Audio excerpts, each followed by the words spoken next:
Bonsoir Marketing TV, bonsoir à tous. Bon là, nous commençons avec un tout petit peu de retard, j'en suis désolé, je regrette, avec 10 minutes de retard par rapport à l'heure qui a été prévue initialement. Donc j'avais un petit souci technique, donc la connexion n'est pas de bonne qualité. Donc aujourd'hui, je viens avec vous sur Marketing TV aborder le thème de l'expérience client dans le tourisme. Donc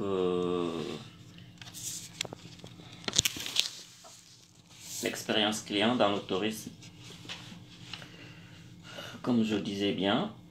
Donc dans un premier temps, nous allons aborder, vous savez que dans le tourisme en général, le marketing sensoriel et le marketing expérientiel dont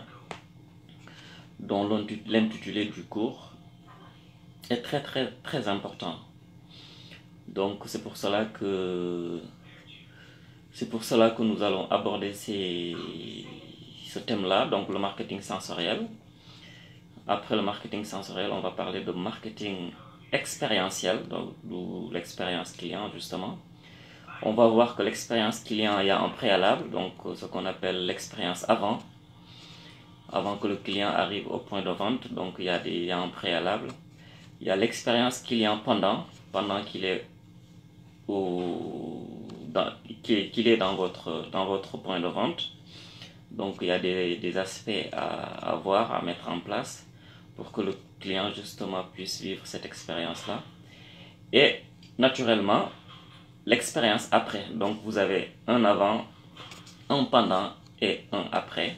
Et donc pour finir le cours, on donnera des recommandations donc par rapport à notre expérience, par rapport à ce qui se fait aujourd'hui dans ce domaine-là, dans le domaine du tourisme. Donc on donnera quelques conseils, quelques recommandations. Donc comme je disais tout à l'heure, dans le domaine du tourisme, ce qui se développe depuis des années d'ailleurs, et de plus en plus maintenant, c'est ce qu'on appelle en tout cas le marketing sensoriel. Pourquoi? Parce que qui dit tourisme dit évasion, qui dit tourisme dit en tout cas changement d'état d'esprit, changement de situation, changement déjà on peut changer de place, on change de place, on change de mode de vie, et en tout cas on change d'environnement, voilà. Donc quand on change d'environnement volontairement, on a envie de changer d'environnement parce que l'environnement dans lequel on vit au quotidien aujourd'hui nous permet en tout cas d'être dans la routine. Donc quand on opte pour une expérience touristique, c'est vraiment pour changer justement cet environnement-là, changer ce mode de vie, ce train-train quotidien-là. Donc le but, c'est vraiment de voir ce qu'on n'a pas l'habitude de voir, au quotidien. Donc c'est pour cela que généralement les structures ou les entreprises qui sont dans le domaine touristique travaillent justement ce marketing-là, le marketing sensoriel, pour permettre à leurs clients, en tout cas, d'être dans les meilleures dispositions. Et le but, c'est quoi? Le but, quand même, c'est de consommer, c'est en tout cas de passer à l'acte d'achat, en tout cas d'aborder leur processus d'achat dans de très bonnes conditions. Et donc pour cela, on a dit que le marketing sensoriel est basé naturellement, comme son nom l'indique, sur les 5 sens potentiels du consommateur. Donc on va aller chercher de l'ambiance. Dans l'ambiance, on va trouver des termes zen. Donc quand un client arrive à l'hôtel par exemple, il a envie que vraiment l'environnement de l'hôtel soit vraiment très zen. En tout cas, zen ne veut pas dire forcément calme, mais que l'environnement tout autour soit, qu'il y ait une harmonie déjà au niveau de la déco, la vue soit belle. Si l'hôtel par exemple est au bord de l'eau, on parle de belle vue sur la baie ou vue sur la plage. Donc là on parle de vue. On parle aussi de l'odorat, donc le deuxième sens. On parle de l'odorat. L'odeur doit être agréable dans cet environnement-là d'accueil. L'odeur doit être agréable. Donc on n'est pas dans de très très bonnes dispositions quand on arrive dans un lieu où on doit séjourner et que le lieu ne sent pas bon. Donc on n'est pas dans de bonnes dispositions pour aborder notre processus en tout cas de consommation de produits ou de services. Il faudra faire attention à ça. Le toucher, ça peut être sur le mobilier. Donc, est-ce que les fauteuils sont assez confortables? Est-ce que le lit ou alors la literie est vraiment de bonne qualité? Donc, le toucher peut vraiment se manifester à ce niveau-là. Le goût là, on va aller par exemple, sur la restauration. Donc, est-ce que ce que je vais manger est vraiment, il y a du goût? Est-ce que c'est des produits vraiment de bonne qualité, des produits qui vont me laisser en tout cas un souvenir assez inoubliable? Donc tout cela, vous voyez que les entreprises qui sont dans ce secteur-là essaient de travailler ce marketing-là pour garder au moins le temps du processus de service leur clientèle. Donc c'est une approche en tout cas qui permet aux clients, comme je disais tout à l'heure, de passer un agréable moment. Et qui dit passer un agréable moment dit donc stimuler ou en tout cas favoriser stimuler sa consommation. Parce que le but c'est ça, le but vraiment quand on met ces conditions-là, ces 5 conditions-là, c'est pour que le client vraiment puisse en tout cas être dans un état dans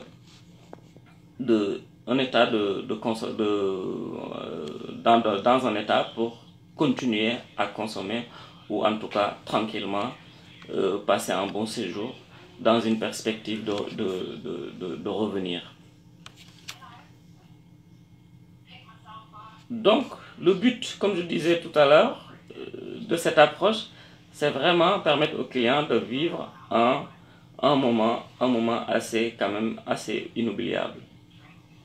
Donc on sait que, on a répété, on sait que le produit ne suffit plus, le prix aussi ça ne suffit plus, donc c'est pour ça on va aller chercher des approches comme ça de marketing sensoriel pour nous permettre de se différencier. Et on voit que dans les études, on voit qu'il y a quand même un impact, ça engendre quand même quelque chose sur la décision de l'achat, sur le processus de consommation, en tout cas à partir du moment où le client est arrivé chez nous. Donc c'est un vrai stimuli qui vraiment pousse le consommateur à acheter. Et donc une expérience positive pour une attitude qui est positive. Et donc après ce processus, donc tout ce que je suis en train de vous citer, c'est pour en arriver vraiment sur l'expérience que le client va vivre chez nous, avant d'arriver chez nous, mais aussi pendant qu'il sera chez nous et après avoir quitté en tout cas notre point de vente. Donc à l'issue de cette expérience-là, de ce marketing sensoriel-là, on dit, comme on a mis tout ça en place, le but c'est quoi? C'est justement pour faire vivre notre clientèle une expérience vraiment que le client sent, ça doit permettre au client de se sentir vraiment privilégié. Et là justement on va parler de marketing expérientiel.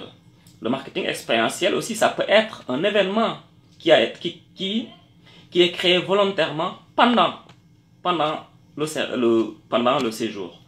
Par exemple, j'ai l'habitude de donner l'exemple du client qui a envie, par exemple, de suivre un cours de cuisine avec le chef exécutif. Vous voyez bien que ce sera un choix de la marque pour permettre à ce client-là, en suivant ce cours de cuisine avec le chef exécutif, vraiment, on sait que il va vivre un moment unique parce que c'est quand même quelque chose il n'aura pas l'occasion en tout cas de le vivre chez lui ou en tout cas dans son quotidien. Donc on est toujours à la recherche de faire vivre cette expérience-là avec le client dans ce domaine-là.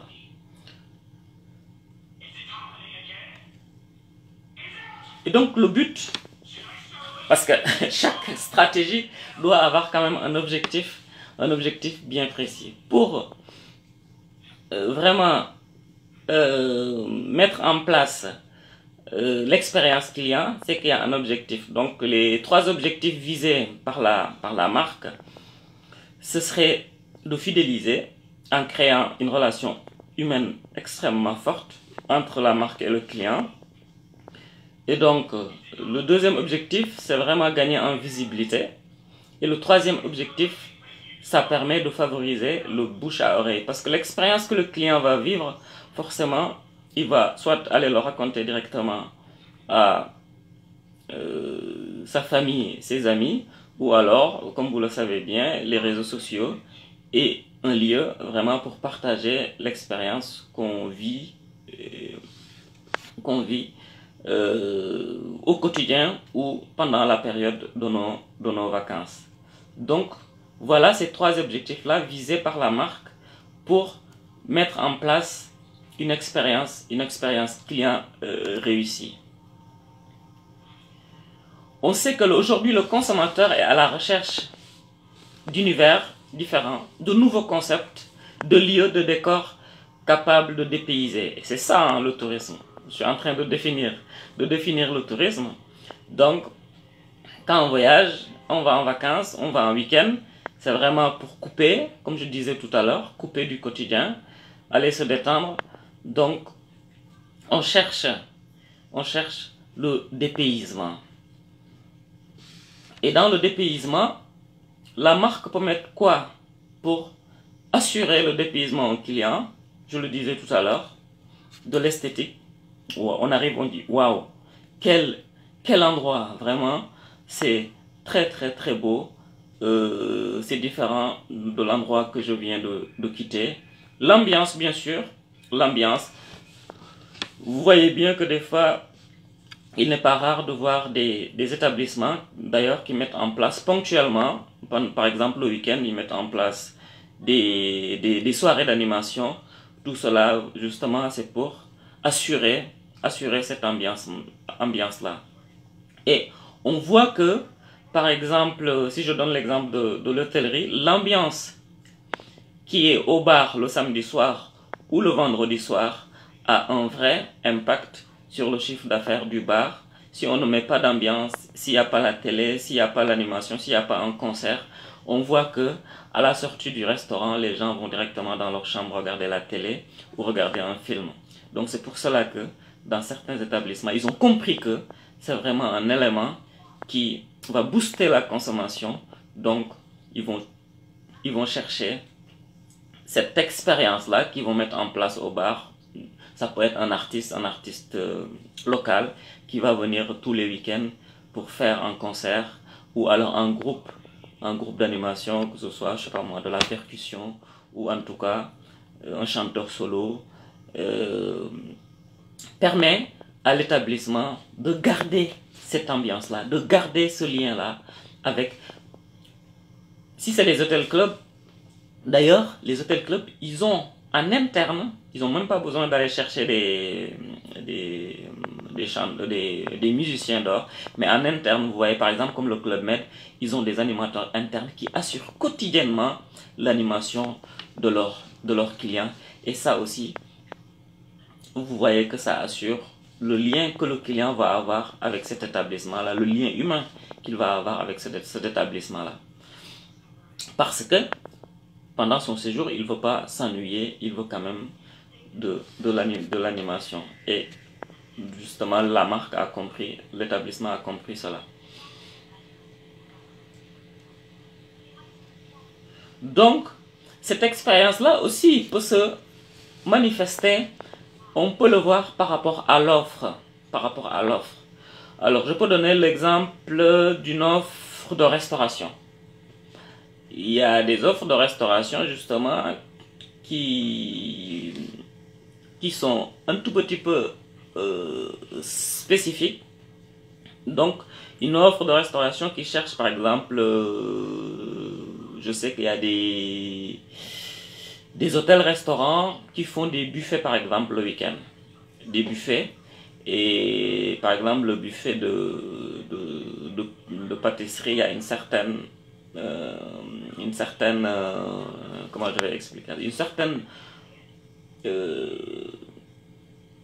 technicité. Donc le pâtissier fait de telle sorte qu'il y a autour de son buffet de pâtisserie une théâtralisation. C'est-à-dire qu'en fait, au lieu de superposer de simples gâteaux, en fait, il monte un buffet de façon vraiment artistique, et cela aussi, ce n'est pas fait de manière anodine. Ça permet aussi aux clients de se dire que, en tout cas, il y a un travail qui a été fait pour contenter ça avant de contenter notre palais. Donc vous voyez qu'il y a vraiment plusieurs manières, en tout cas, d'intervenir pour que l'expérience client soit assurée. Donc de l'animation jusqu'à la restauration, la marque doit chercher à émerveiller, doit chercher à faire rêver à ses clients pendant tout le processus de serviction. Donc là, je vous ai dit sur le plan de cours que sur l'expérience client, il y a un avant, pendant et après. Donc avant que le client arrive au restaurant ou à l'hôtel ou au spa, donc il y a un préalable, je le disais tout à l'heure, au niveau de l'introduction. Donc le client déjà commence à faire des recherches. Faudra-t-il que la marque soit présente sur Internet? Très très important. Parce qu'aujourd'hui, on vit vraiment la période du clic. Donc ce que nous allons faire aujourd'hui ou demain, on essaie de prendre des informations sur cette expérience-là. Surtout dans le monde du tourisme, on ne va pas en resto sans pour autant regarder sur Internet ce qui est dit sur ce restaurant-là. On ne va pas à l'hôtel sans pour autant regarder sur Internet ce qui est dit sur cet hôtel-là. Donc pour cela, il y a non seulement les réseaux sociaux, il y a le site vitrine de l'hôtel ou du restaurant ou du spa, en tout cas de la structure touristique. Il y a les pages de réseaux sociaux, mais aussi il y a des pages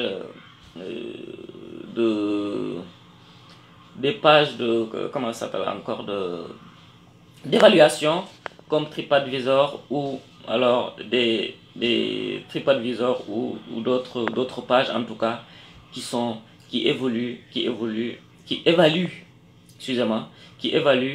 ces marques. Donc on voit que 88% des consommateurs regardent le nom de l'hôtel, du restaurant ou du spa avant de venir à l'établissement. Donc l'importance de la marque, la parade de la marque, c'est d'être présent. Et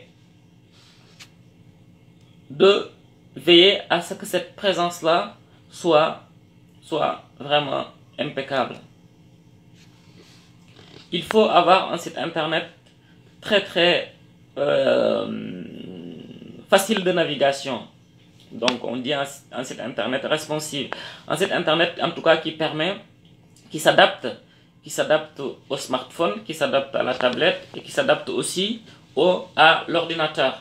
Il faudra veiller à ce que vous soyez référencé sur Google, de telle sorte que quand on tape vraiment anonymement ou on tape des termes génériques, que vous tapez restaurant à Dakar ou restaurant, j'en sais rien moi, à Saly, que votre restaurant soit parmi les premiers à être indiqué par Google ou par un autre moteur de recherche. Donc ça, c'est très important. C'est l'importance vraiment de la présence sur Internet. Et le référencement Google, vous pouvez le faire. Hein. Vous tapez sur Internet, sur le moteur de recherche référencement Google.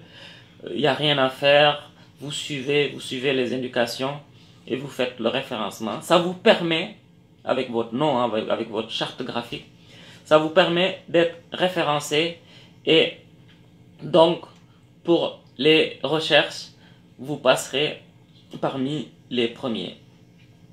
Donc, il faudra que aussi, quand le client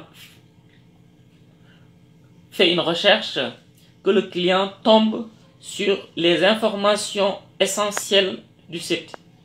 Donc, la présentation de votre concept sur quelques lignes, c'est quel type de restauration, c'est quel type d'hôtel, c'est quel type de spa, c'est quel type de voyageurs, c'est quel type d'agence de voyage, etc., etc. Donc, il faudra quand même que les informations soient claires, nettes et précises, avec l'adresse et au moins un numéro de téléphone. Ça, c'est très important sur votre site internet ou votre page de réseau. Donc, trouvez les informations pratiques, adresse, horaire d'ouverture, horaire de fermeture, transport, comment faire pour arriver chez vous, donc avec une géolocalisation, ça existe maintenant, et le contact en téléphone. Donc, tout cela doit être disponible sur votre site internet ou sur votre page. L'expérience pendant.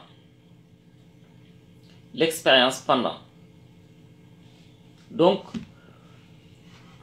l'expérience pendant, ce sera vraiment très très important. Donc, la semaine dernière, lors du cours sur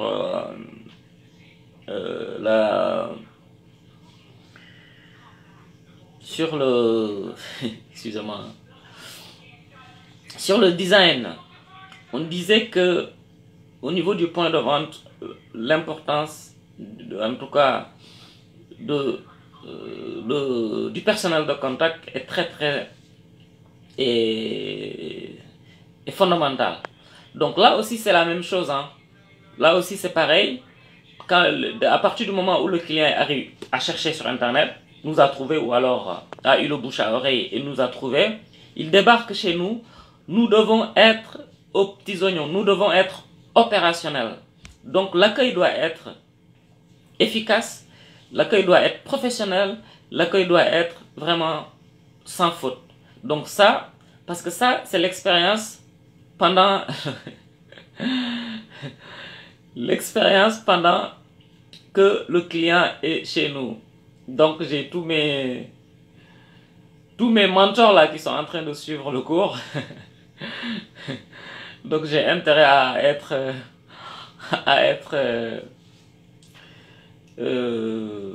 pertinent.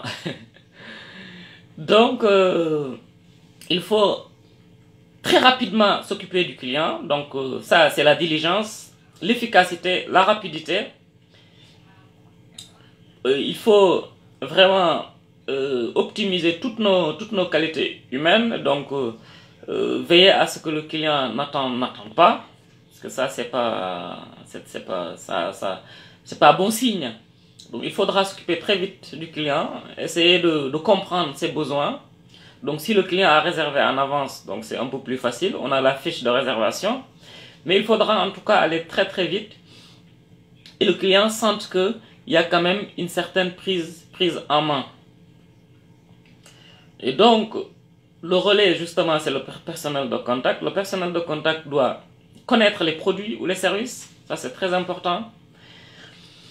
Il doit être là pour le client, donc être prêt à donner des conseils, à donner des orientations.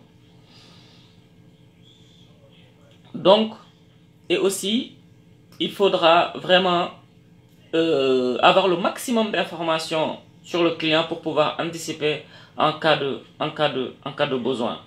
D'où l'importance d'un fichier qui permet justement de répertorier tous les clients. Si je donne l'exemple de la restauration, si vous avez un client qui est allergique, normalement, il vient une fois, vous devez garder ces informations-là pour que la prochaine fois, dès que vous voyez le nom et les références du client, que vous puissiez anticiper sur ces allergies-là. Vous communiquez avec votre chef de cuisine et vous lui faites comprendre que le client X qui est venu nous voir l'année dernière, le mois dernier, la semaine dernière, est revenu. Nous savons que ce client-là est allergique au lactose, donc pas de produits au lactose. Et ça, c'est vraiment l'information que nous avons sur le client qui va nous permettre d'anticiper sur ce client-là. Donc, donnez le maximum d'informations, en tout cas si vous êtes manager, donnez le maximum d'informations, donnez le maximum d'outils, justement de gestion de votre clientèle-là à vos collaborateurs pour qu'ils puissent vraiment parer à des situations comme ça. Donc cela va montrer que vous vous souciez vraiment, véritablement et sincèrement de vos clients. Ça, c'est très important.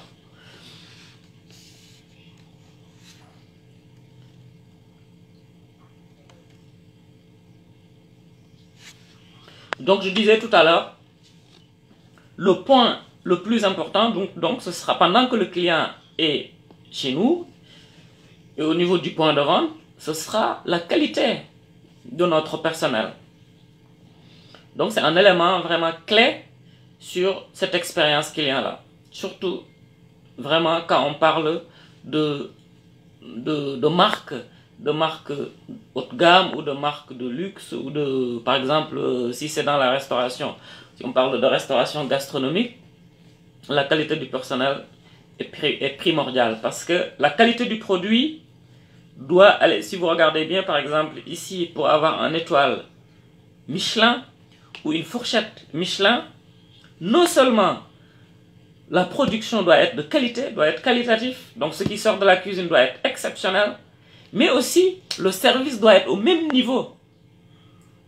Donc vous voyez là l'importance de... D'ailleurs j'ai malheureusement des amis qui viennent de perdre justement récemment leur fourchette Michelin et c'est lié à ça, justement c'est lié à leur service. On leur dit que votre service, votre cuisine, puisque le chef n'a pas changé, est très très bon, les assiettes sont exceptionnelles, mais le service a baissé, donc vous perdez véritablement votre fourchette. Donc vous voyez que c'est très important quand même d'avoir un produit de qualité, mais si la force de vente, si c'est une vente, si le personnel de contact n'est pas au même niveau que le produit, le client ne va pas vivre une bonne expérience.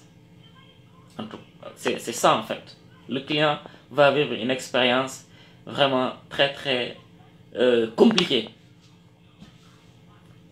Mais en tant que manager, en tant que marque, nous pouvons aider le personnel à s'améliorer parce qu'il existe des formations internes, il existe des formations continues, en tout cas qui permettent aux structures, aux marques, de former leur personnel pour s'améliorer dans le service, dans la connaissance des produits, ou alors dans le développement personnel, avoir confiance en soi, savoir parler aux clients, etc. etc. Donc vous voyez que les outils existent pour mettre tout ça en place. Et donc là, nous sommes sur l'expérience client après. après que le client est passé chez nous, au niveau de notre point de vente. Donc l'expérience après, c'est vraiment un suivi. C'est un suivi client. Le client est passé, avant de passer, il nous a cherché sur Internet, ou il a eu des informations par des amis. En tout cas, il s'est débrouillé pour nous trouver. Donc ça, c'était notre expérience avant. Notre expérience pendant, il est arrivé, il a vu que c'était pas du foutage de gueule, donc ce qu'il a vu sur Internet, c'est véritablement ce que nous l'avons servi, ou c'est ce qu'il a vécu. Ça, c'est très important. Il faut qu'il y ait une cohérence entre ce que nous annonçons et ce que le client va véritablement vivre. Il faut être cohérent, il faut être honnête avec les clients. Donc c'est très important. Quand vous dites que votre burger, il y aura 2 steaks dedans, quand le client arrive, il faut qu'il y ait 2 steaks dans le burger. Quand vous dites que votre chambre est une chambre double lit, il faut qu'il y ait une chambre double lit. Quand vous dites que c'est vue sur la mer, quand le client arrive, il faut vraiment qu'il ait une vue sur la mer. Très très important. Donc, et là, le client a vécu son expérience. Il faudra, comme je disais tout à l'heure, faire le suivi. On fait où le suivi? On fait le suivi. On fait en fait la démarche contraire. On retourne là où le client nous a trouvé pour voir vraiment ce que le client dit de son expérience. Ces publications, d'où l'importance du fichier client. Ces publications Facebook ou Instagram, ou alors ces notes qu'il va aller nous donner sur TripAdvisor. On peut aller apprécier les notes, on peut aller même faire générer notre enquête de satisfaction mensuelle. Ce sera un véritable indicateur pour savoir si nous on garde notre niveau ou alors on est en train de chuter, parce que le client va aller dire que je suis satisfait ou je ne suis pas satisfait, j'ai bien dormi ou j'ai bien mangé ou j'ai pas bien mangé. Donc il faudra aller suivre le client sur ces notes là, sur ces appréciations là. Si le client se plaint, si le client nous note et vraiment exprime son mécontentement, il faudra répondre avec honnêteté, répondre avec simplicité et répondre aussi avec peut-être beaucoup d'empathie, parce qu'il faut se mettre à la place du client. Le client, il s'appuie sur une expérience, sur un vécu chez nous, pour en tout cas aller exprimer son mécontentement sur ces sites internet. Donc il faudra relever le mécontentement exprimé par le client et puis essayer soit de le contacter en privé, parce que généralement, bon, on tente de répondre directement sur le site, mais bon, ça peut tourner aussi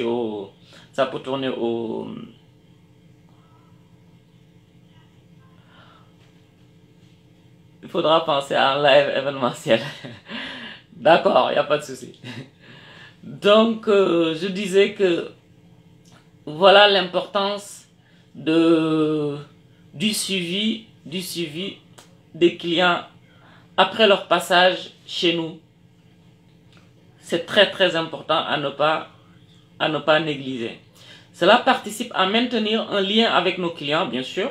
Si le client est content, oui, bon, nous avons vu que vous étiez content. En tout cas, nous sommes heureux. Nous serons vraiment honorés de vous revoir chez nous. N'hésitez pas, si c'est positif, de répondre. Montrez que cela vous a fait plaisir de recevoir ce client-là et ça vous fera plaisir de le revoir, en tout cas de le revoir de nouveau. Donc, c'est ce qu'on appelle maintenir l'e-réputation. E-réputation, comme Internet, la réputation qui est sur les réseaux sociaux, c'est très très important. Si vraiment vous avez un système encore plus performant, pourquoi pas envoyer des newsletters par mail si vous avez un fichier complet, ou alors des SMS pour rappeler aux clients aussi que vous avez peut-être des événements en cours ou alors que suite au passage chez vous, vous leur offrez quelque chose, une réduction, ou alors ils seront les, les privilégiés qui vont être invités lors d'un événement quelconque, etc., etc. En tout cas, ce suivi-là, ce suivi après passage vous permet vraiment de garder le lien avec vos clients. Louga, on va faire, Inch'Allah, un live sur l'événementiel, sans problème. Donc, d'une manière générale,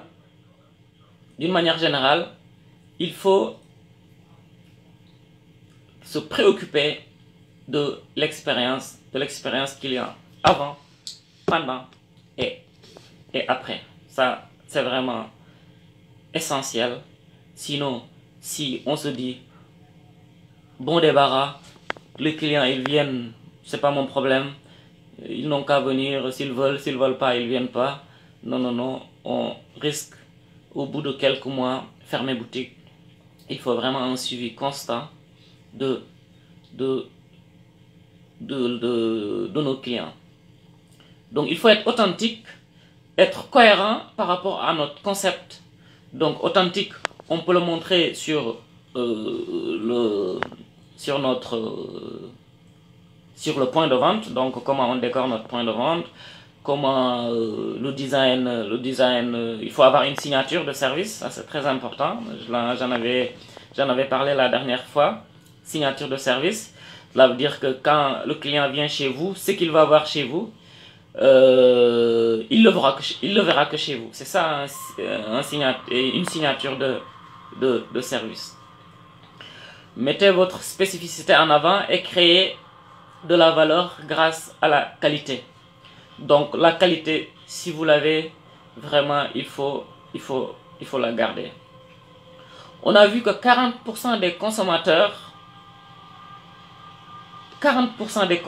c'est énorme, 40% des consommateurs sont sensibles à l'expérience client. Donc l'expérience client, je rappelle que c'est le vécu client, ce que le client va vivre en termes de service ou de produit quand il sera chez vous. 40% des consommateurs sont sensibles à ça. Surtout les consommateurs qu'on appelle les millénials. Les millénials, ça c'est Rougui, ça. Les millénials, c'est les natifs de 2000. Les gens qui sont nés en 2000 avec l'avènement des nouvelles technologies. Les millénials sont très très sensibles à l'expérience. Donc, plus on avance, plus vraiment il faudra mettre l'accent sur tout ça, sur le sensoriel pour le marketing sensoriel. Et après, dès que le client arrive chez nous, vraiment rester extrêmement vigilant, exigeant pour le service et par la présence. Ouais, effectivement, ouais. Très très important pour se démarquer. Donc tenez-vous au charme de votre établissement et puis essayez vraiment d'être comment je vais expliquer ça, essayez de vous différencier justement de la concurrence. C'est très très important. Utilisez les nouvelles technologies pour améliorer votre expérience client. Ça, c'est vraiment le mot de la fin. Utilisez les nouvelles technologies pour améliorer votre expérience client. Ça permet vraiment d'aller gagner non seulement de nouveaux clients, mais aussi de garder, de fidéliser et de satisfaire et de fidéliser vos clients. Voilà en gros ce soir ce que je voulais voir avec vous. Donc c'était le cours sur l'expérience client avant, pendant et après. Je vous remercie. Si vous avez des questions, n'hésitez pas. On a encore 5 minutes.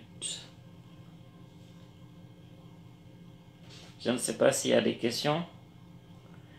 Il n'y a que Rougui qui parle ici.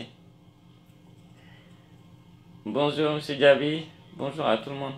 C'est pas monsieur Diaby, c'est monsieur Lahoun. Super, un secteur que tu connais parfaitement. Merci, Daouda. Ça, c'est Diaby, justement. Bonjour, grand, ravi de vous suivre. Merci beaucoup, Diaby. En tout cas, ça m'a fait plaisir. Je suis suivi par des spécialistes du marketing. Donc, si vous avez des contributions, n'hésitez pas. Si vous avez des recommandations, n'hésitez pas. Et si vous avez des questions, n'hésitez pas. On a encore 2 minutes. On peut revenir là-dessus. En tout cas, ça, vraiment, c'était... j'ai orienté le cours sur le tourisme parce que c'est vraiment le domaine que je connais le mieux. C'est le domaine qui me passionne et c'est le domaine dans lequel j'ai un tout petit peu de l'expérience. Donc que je décide de partager dès que l'occasion se présente. Et c'est un domaine vraiment où la relation avec le client, c'est du quotidien, comme le domaine de l'événementiel d'abord. Donc il faudra vraiment un domaine qui est touché, j'ai oublié de le dire, par la pandémie, qui sera touché au sortir de la pandémie. Si on peut apporter nos modestes contributions ou conseils, on le fera tous les jours. Et il faudra au Sénégal que cela prenne... en tout cas qu'on ouvre une nouvelle page et qu'on tourne vraiment vers la satisfaction du client et rien que la satisfaction du client parce que c'est le plus important et c'est ça qui va faire que le client revienne et c'est ça qui va faire du Sénégal la destination phare, la destination la plus prisée d'Afrique et c'est là qui va faire du Sénégal qu'il rivalise avec les grandes destinations d'Asie du Sud-Est. Et c'est ça qui va faire du Sénégal d'être le vrai pays de la Teranga. Parce que la Teranga, en fait, qui est composée de 2 mots, Terou et Teral. Terou, pour dire accueillir, c'est vraiment l'hospitalité, c'est le tourisme. Et Teral, donc l'art de donner le touriste à boire et à manger. Boy Teral Gan, tu donnes tout ce que tu as. Pour que le touriste soit dans en tout cas Gambi, soit dans de bonnes conditions. Donc Teranga, on ne devrait pas avoir de soucis pour continuer à briller dans le tourisme mondial. Donc, il faudra juste continuer à travailler ces aspects-là. On voit de plus en plus de produits de qualité, de très très grands hôtels qui sont de plus en plus ouverts au Sénégal, des restaurants de qualité, des chefs de qualité. Il faudra que le service suive parce que tout le monde se plaint du service au Sénégal, que ce soit des Sénégalais ou des étrangers.